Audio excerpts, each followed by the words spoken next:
बहुत स्वागत है आपका देशमुख जी। मेरा अनिल देशमुख जी, पहला सवाल आपसे यही है, लॉकडाउन का एक्सटेंशन हो गया है 4 मई से 17 मई तक का। महाराष्ट्र उन राज्यों में से था जिसने सबसे पहले लॉकडाउन एक्सटेंशन की बात की थी, लॉकडाउन 2 के वक्त भी। क्या हम माने कि इस फैसले में आपकी रजामंदी शामिल है, आप इसके साथ हैं और आपको लगता है अभी ये लॉकडाउन जरूरी है? बिल्कुल, जो निर्णय यहाँ पे हुआ है एकदम सही निर्णय हुआ है, क्योंकि महाराष्ट्र में हमने पूरे महाराष्ट्र को 3 जोन में हमने बंटवारा किया है। एक है रेड जोन, दूसरा ग्रीन जोन, तीसरा ऑरेंज जोन। ये 3 जोन में हमने बंटवारा किया है। इसमें ग्रीन जोन में काफी हद तक रियायती दी जा सकती है, ऑरेंज जोन में कुछ कम हद तक रियायती दी जाएंगी, लेकिन रेड जोन जो है उसमें अभी भी थोड़ी 17 मई तक थर्ड जो अभी चालू हुआ है लॉकडाउन, उसमें सख्ती बरतना जरूरी है। वहां पे सब लोगों को ये सब चीजों के ऊपर जैसी पाबंदी लॉकडाउन में थी उसी प्रकार की पाबंदी वहां पे रखने की जरूरत है, क्योंकि रेड जोन में वहां पे संक्रमण ज्यादा है करके उसको कंट्रोल में लाने के लिए ये सब पाबंदियां बहुत जरूरी है। अब मैं आपको बताऊं कि ये माननीय पंतप्रधान जी ने लॉकडाउन महाराष्ट्र में घोषित किया, पूरे भारत में घोषित करने के पहले ही हमारे महाराष्ट्र में इसके पहले से 3-4 दिन पहले से हमने निर्णय लिया था लॉकडाउन करने का, लेकिन उसके बाद में लॉकडाउन 1, लॉकडाउन 2, अभी लॉकडाउन 3 की शुरुआत हो चुकी है। इसके तहत रेड जोन में इसी तरीके से लॉकडाउन रहेगा और इसमें उसका पूरा डिटेल जल्द से जल्द महाराष्ट्र शासन, हमारे मुख्यमंत्री साहब 1-2 दिन में पूरे रेड जोन में किस प्रकार से सख्ती की जाएंगी, या ऑरेंज जोन में किस प्रकार से रियायती दी जाएंगी, या ग्रीन जोन में किस प्रकार से रियायती जाएंगे, 1-2 दिन में इसका फैसला करके माननीय मुख्यमंत्री साहब इसको जाहिर करेंगे। जी, अगर इसमें कोई अपडेट हो तो आप मुझे करेक्ट कर दीजिएगा, लेकिन अभी तक जो जानकारी है उसके मुताबिक 14 रेड जोन है महाराष्ट्र में, 16 ऑरेंज जोन और 6 ग्रीन जोन। और रेड जोन में मुंबई, पुणे, ठाणे, नाशिक, पालघर, नागपुर, सोलापुर, यवतमाल, औरंगाबाद, सतारा, धुले, अकोला, जलगांव, मुंबई सबर्बन, ये सभी इलाके शामिल हैं। बहुत सारे ये रेड जोन है, बहुत बड़ी चुनौती है। क्या बताएंगे, आपकी किस तरह की रणनीति होगी? इससे पहले भी मेरी धारावी पर कई बार आपसे बात हुई अनिल देशमुख जी, बहुत बड़ी चुनौती वाली जगह है ये। ऐसा है कि पूरे दुनिया में आप देखिए, पूरे दुनिया में कोरोना का खौफ बढ़ रहा है। आज से ऐसी पूरी हालत में है कि ताकत से ताकतवर देश भी इस बीमारी के सामने बेबस हो चुका है। उस हालात में हमने महाराष्ट्र में काफी हद तक हमने हमारा जो पुलिस फोर्स है, हमारे डॉक्टर्स है, हमारे नर्सेस है, हमारे जो साफ सफाई के कर्मचारी है, सभी हमारी गवर्नमेंट के मशीनरी जद्दोजहद से दिन रात इस संक्रमण को रोकने के लिए पूरी कार्रवाई कर रही है, चाहे मुंबई हो, चाहे पूना हो, चाहे नागपुर हो, या चाहे मालेगांव हो। इस प्रकार में पूरी यंत्रणा हमारे काम में लगी हुई है। और आपको ये भी बताऊं, ये जानकारी भी आपके दूं कि पहले हमारे यहाँ पे जो पॉजिटिव केसेस डबल होने का रेट था, पहले 8 दिन में पहले पॉजिटिव केसेस डबल होती थी, अभी वो 10 दिन में डबल हो रही है। काफी हद तक हमने इसके ऊपर कंट्रोल पा लिया है और आगे भी चल के इसी प्रकार से, इसी मुस्तैदी के साथ हमारी पूरी यंत्रणा काम करके इसको काबू में करेगी। मजदूरों को लेकर एक सबसे बड़ी चुनौती है अब अनिल देशमुख जी, जिस पर मैं आना चाहती हूं।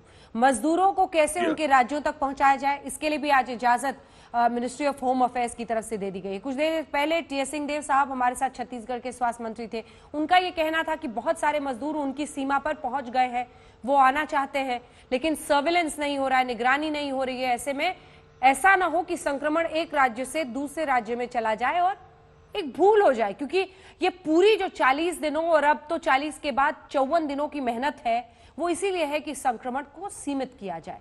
ये मजदूरों को एक राज्य से दूसरे राज्य में ले जाना बड़ी चुनौती है। इस पर आपकी क्या जानकारी है, क्या रणनीति है, क्या एकदम सही बात है कि मजदूरों को एक राज्य से दूसरे राज्य में ले जाना बहुत बड़ी चुनौती है, और ये सबसे बड़ी चुनौती महाराष्ट्र में ज्यादा है, क्योंकि महाराष्ट्र में जो पर प्रांत की लेबर है, जो माइग्रेंट लेबर है, ये वो आपके बिहार से, उत्तर प्रदेश, राजस्थान, मध्य प्रदेश, छत्तीसगढ़, ये सभी राज्यों से बाकी राज्यों के मात्रा में, काफी बड़ी मात्रा में यहाँ पे आते हैं। और मुंबई में तो इसकी संख्या बहुत ज्यादा है। उसके लिए इनको बड़े अनुशासित तरीके से उनको उनके राज्य में, उनके डिस्ट्रिक्ट में, उनके गांव में भेजना है करके हमने कल से हमारे जो भी डिस्ट्रिक्ट कलेक्टर है, हमारे कलेक्टर को वहाँ पे नोडल एजेंट वहाँ पे अपॉइंट किया है। हमारे नोडल एजेंट जो राज्य समझो मध्य आपको समझो यूपी में है, हाँ।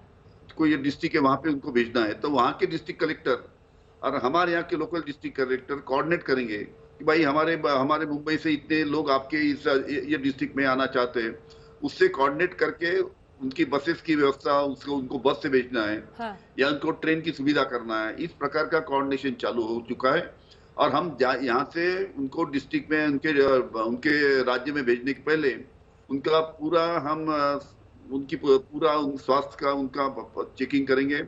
उनका वहाँ के चेकिंग करने के बाद ही उनको वहाँ पे उनके राज्य में जाने की हमको परमिशन देंगे। एक बात है, सभी हमारे जो परप्रांतीय है, माइग्रेंट लेबर है, उनसे मेरी दरखास्त रहेंगी कि कलेक्टर ने जो लिस्ट बनाई, ऐसा नहीं हो कि ट्रेन लगी तो सभी लोग भागदौड़ करके वहां पे जाके ट्रेन में कटने की कोशिश। जो लोगों का ट्रेन में जाने की परमिशन है वही लोग वहां से ट्रेन में जाएंगे। मतलब बड़ी अनुशासित तरीके से हमने उनका ये भेजने का इंतजाम वहां पे किया है और इस प्रकार से काफी बड़ी तादाद में हमने बसेस का इंतजाम किया है। काफी बड़ी तादाद में हम जहाँ पे ट्रेन की जरूरत है वहाँ ट्रेन से भी उनको भेजेंगे और उनको भेजने के बाद में वहां पे जाने के बाद वो राज्य में जाने के बाद या बिहार हो या उत्तर प्रदेश हो, जहां भी जाएंगे वहां पे भी उनको क्वारंटाइन में 14 दिन के लिए रहना पड़ेगा। ये सभी सुविधा, ये सभी का कोऑर्डिनेशन यहाँ के डिस्ट्रिक्ट कलेक्टर और बाकी स्टेट के डिस्ट्रिक्ट कलेक्टर से कोऑर्डिनेशन करके हम कर रहे हैं। जी, तो अनिल देशमुख जी, एक आखिरी सवाल आपसे इसी से जुड़ी हुई जानकारी। आपने सही बात कही, संयमित होकर सभी को, अगर आप जा भी रहे अपने राज्य तो सबको नियमों को मानना पड़ेगा। डिस्ट्रिक्ट कलेक्टर्स आपस में कोऑर्डिनेट कर रहे हैं, बड़े अनुशासित तरीके से इसको करना पड़ेगा। जी, आखिरी सवाल है आपसे। तेलंगाना से आज एक ट्रेन निकली जो हटिया रांची, वहां के लिए मजदूर कल सुबह तक पहुंच जाएंगे। राजस्थान से भी जानकारी आई है, कुछ ट्रेनें गई हैं। क्या महाराष्ट्र से भी बस और ट्रेनें दोनों भेजी जा रही हैं? कितनी संख्या है इनकी, क्या इस बारे में आप जानकारी दे पाएंगे? कैसा है कि हमने हर एक डिस्ट्रिक्ट के कलेक्टर को जिम्मेवारी दी है। वहां के कलेक्टर उत्तर प्रदेश में कौन से जौनपुर में कितने भेजना है और कहाँ पे कितने भेजना है, उसके लिए बसेस से भेजना या ट्रेन से भेजना, हर एक डिस्ट्रिक्ट में हर एक स्टेट में उसका कोऑर्डिनेशन चालू है जी। और वहां पे मैंने पहले बताया कि एकदम सभी लोगों को भागदौड़ करने की जरूरत नहीं। उनको बड़े अनुशासित तरीके से उनकी लिस्ट बनवा के कि भाई एक बस जा रही थी, बस में 30 लोग या 35 लोग जाएंगे, ये लोग 35 लोग जाएंगे, इस प्रकार की उनकी लिस्ट बनवा के और जहाँ पे जाना चाहते हैं वहाँ के कलेक्टर के साथ में कोऑर्डिनेशन करके उनको हम बड़े अनुशासित तरीके से उनके भेजने का हमारा पूरा काम चालू है। बिल्कुल, क्योंकि इससे पहले जो एक रेलवे स्टेशन पर भीड़ हो गई थी और बहुत ही उपद्रव मचा था, उससे बचने के लिए हर किसी को इन नियमों को मानने की जरूरत। सर, आपने बताया नहीं, बसें और ट्रेनें क्या रवाना होंगी और कितनी संख्या में या हो चुकी हैं?